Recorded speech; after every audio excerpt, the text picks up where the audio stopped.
하나님의 말씀 마가복음 10장 46절로 52절 한 절씩 교독합니다.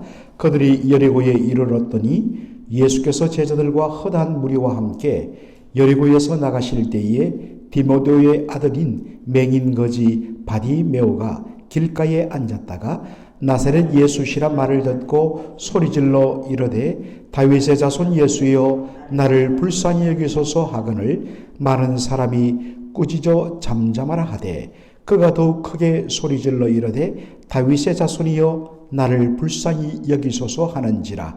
예수께서 머물러 서서 그를 부르라 하시니 그들이 그 맹인을 부르며 이르되 안심하고 일어나라 그가 너를 부르신다 하매 맹인이 겉옷을 내버리고 뛰어 일어나 예수께 나오거늘 예수께서 말씀하여 이르시되 내게 무엇을 하여 주기를 원하느냐. 맹인이 이르되 선생님이여 보기를 원하나이다. 다 같이요. 예수께서 이르시되 가라 내 믿음이 너를 구원하였느니라 하시니 그가 곧 보게 되어 예수를 길에서 따르니라. 아멘. 오늘 마가복음 10장 46절로 52절을 본문으로 나를 불쌍히 여기소서라는 제목으로 말씀을 함께 나누도록 하겠습니다. 예수님께서 지금 여리고를 지나갔다 하셨습니다. 예수님의 공생애의 거의 어떤 면에서는 대부분은 갈릴리를 중심으로 해서 그렇게 말씀을 전하시고 병자를 고치시고 귀신을 내쫓으시는 그리고 하나님 나라를 선포하시는 그 사역을 하셨습니다.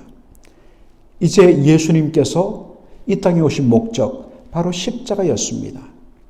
그것을 감당하기 위하여 예루살렘을 향하기 위해서 갈릴리에서 바로 동편으로 건너가 요단강을 따라 밑으로 쭉 내려온 후에 다시 요단강을 넘어서 도착한 곳이 여리고였습니다. 이 여리고로부터 바로 쭉 산악지역에 있는 예루살렘으로 올라가게 되는 것이었습니다. 바로 그 코스를 따라가기 위하여 예수님이 여리고를 통과하고 계셨는데 거기에 누가 있었느냐? 누가 있었죠? 바로 바디메오의 아들 맹인거지 바디메오가 디메오의 아들 맹인거지 바디메오가 거기에서 동냥하고 있었다라는 것입니다. 여러분 우리가 바디메오라고 하지 않습니까? 그런데 여러분 이 맹인거지의 이름은 없는 것입니다. 무슨 말입니까, 목사님? 여기 보니까 바디메오라고 되어 있지 않습니까?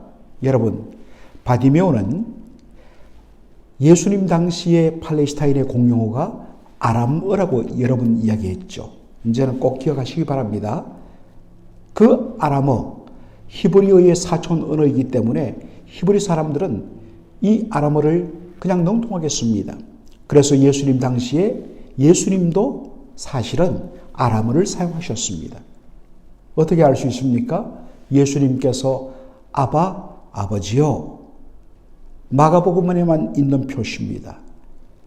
하나님, 우리 아빠, 우리 아버지 이런 뜻입니다. 예수님이 12살 난 회당장 야이로의 딸을 어떻게 죽은 딸을 일으키십니까?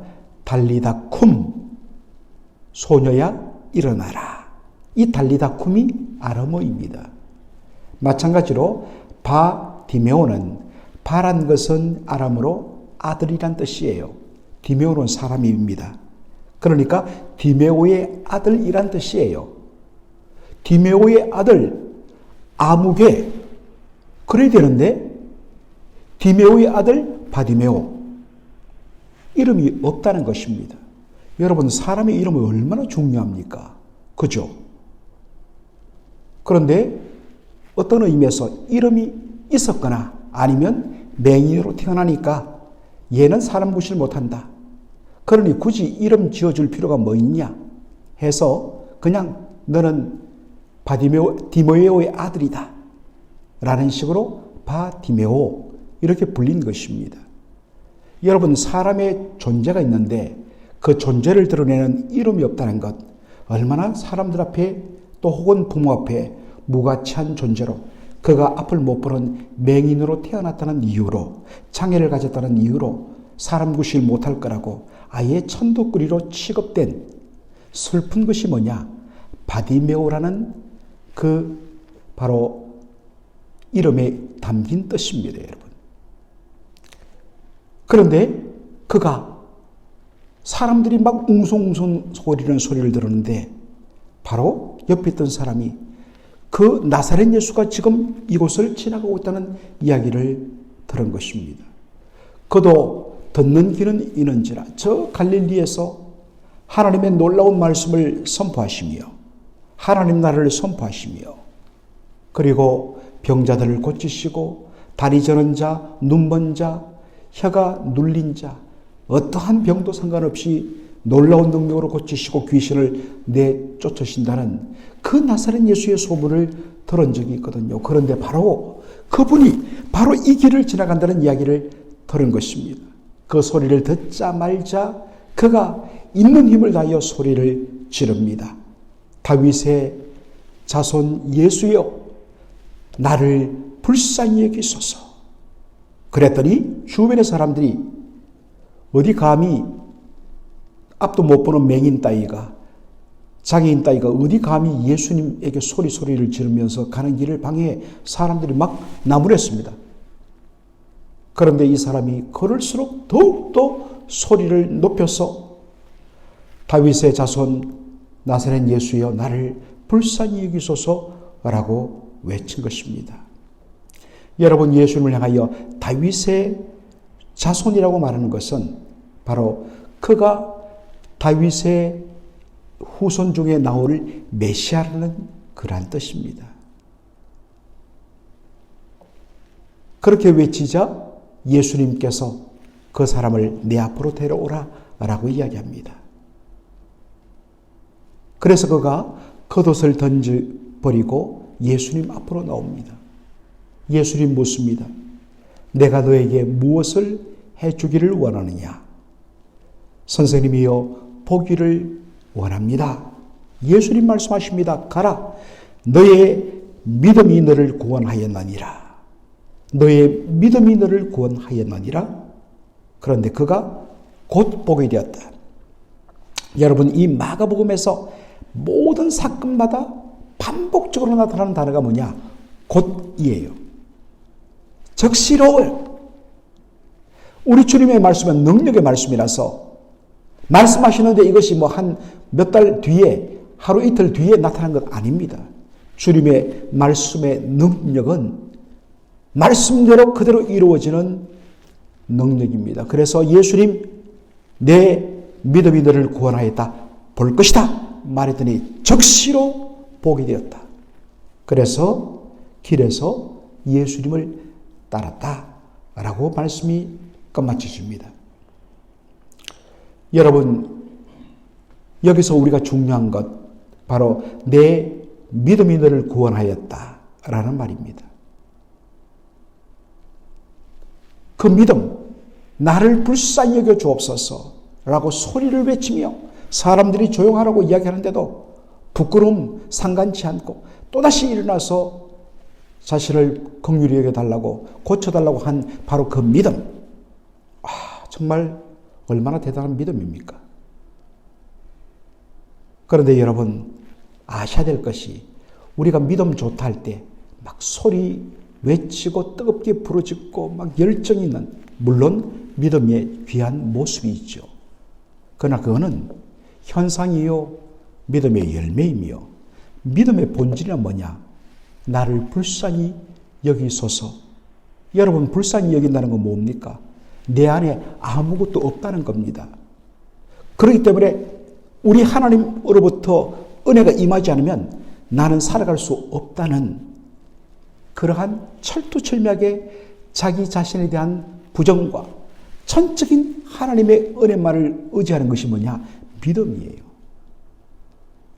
보통 우리는 어떤 믿음의 역사가 일어날 때 참 저분 믿음 좋아.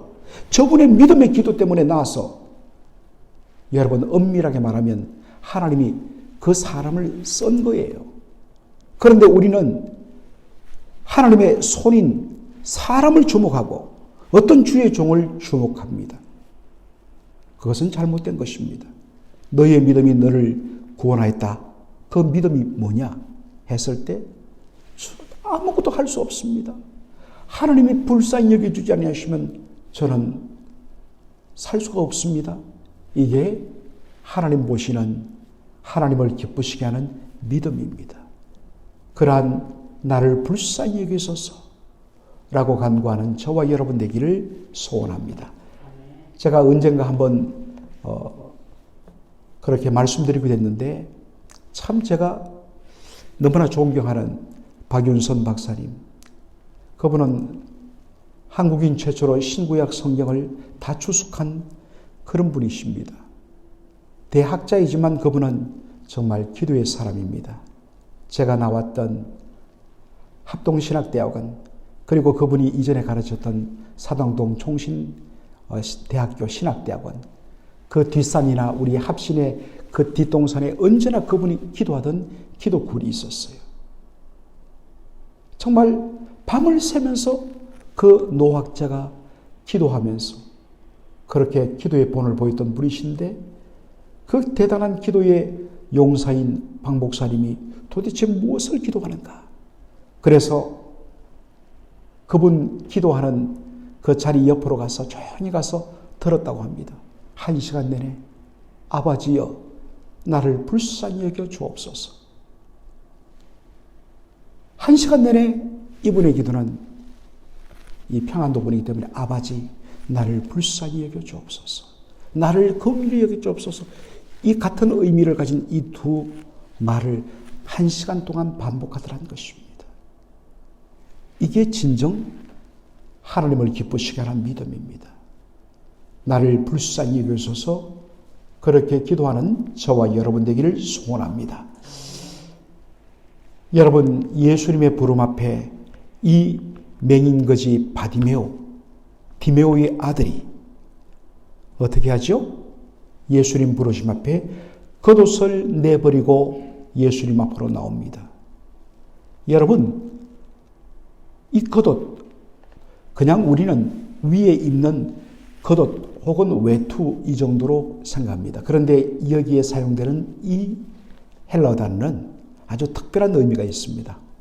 이것은 당시에 로마 당국이 바로 맹인들, 또 다리에 장애를 가진 이들, 즉 정말 자신의 힘으로는 일을 해서 생계를 유지할 수 없는, 그래서 하는 수 없이 길거리에 나가서 구걸을 해야만 하루살이를 연명해 나가는 이 장애인들을 위하여, 이 앞을 못 보는 맹인들을 위하여서 마음껏 정부가 허락하는 일종의 구걸 라이센스입니다.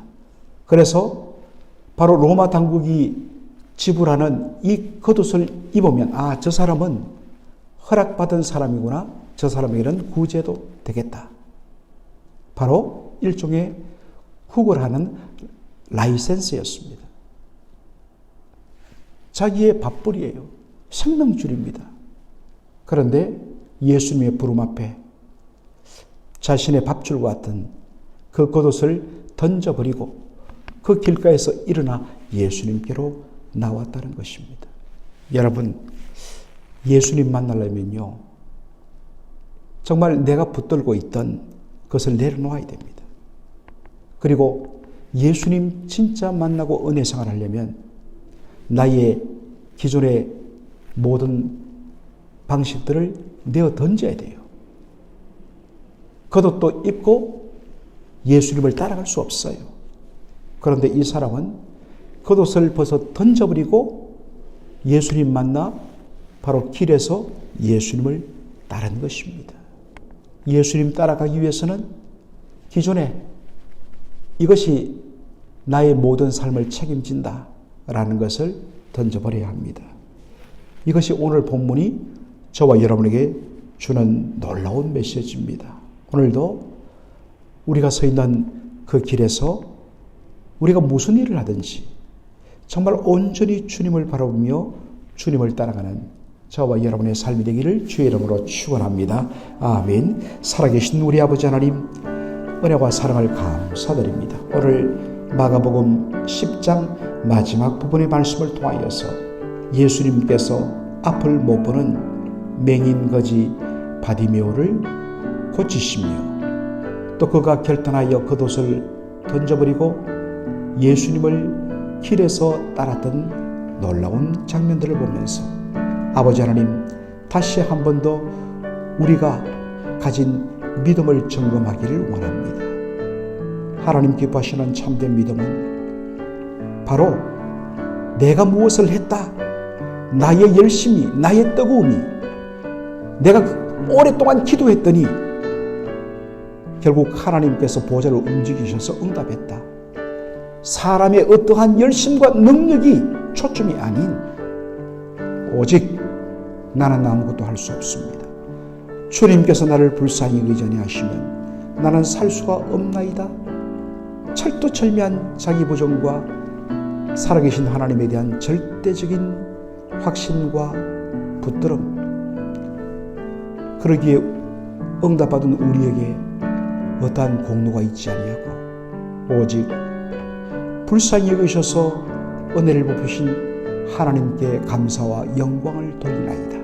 그렇게 기도하는, 감사하는 저희들의 기도와 삶이 되게 하여 주시옵소서. 예수님의 이름으로 기도하옵나이다. 아멘.